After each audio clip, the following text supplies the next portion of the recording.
It was made in Ghadir Khum when there were only a few people, less people from the Hajj. And because within that group there were people who were maligning Sayyidina Ali radiallahu anhu, and that was brought to the attention of the Prophet sallallahu alaihi wasallam when Sayyidina Ali had returned back from Yemen, and there was something to do with distribution of gold. There's a whole backdrop to the event. You know, Sunnis, they try and use the Yemen cope to try and downplay the incident of Ghadir, but again, this can be easily refuted. So the earliest source to this Yemen argument can be found by Bayhaqi in his book Al-I'tiqad, right? We look at page 354 and 355. Bayhaqi, he quotes a narration from Buraida al-Aslami and attempts to link it with Ghadir. But there's no mention of Ghadir at all in Buraida's tradition. So I don't know why it's being linked to Ghadir.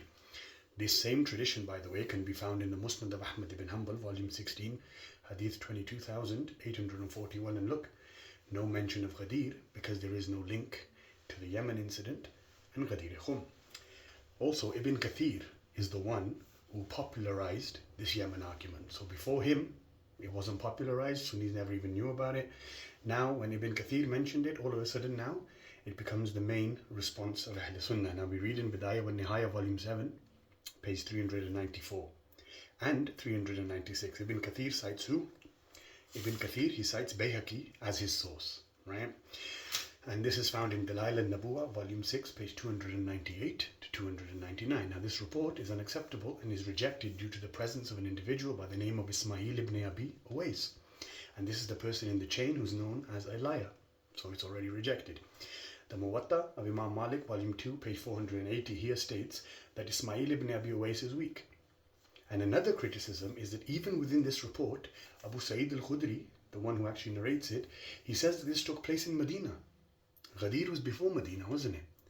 Therefore, refuting the entire claim that the announcement at Ghadir was linked to a dispute that occurred in Yemen. There is no link between Yemen and Ghadir Khum. So Sheikh Asrar, if you're going to establish a link between Yemen and Ghadir, then at least read your own books, because your own books refute you. And all these scans that I presented, if you guys are interested in checking them out, they can be found on shiacentral.com.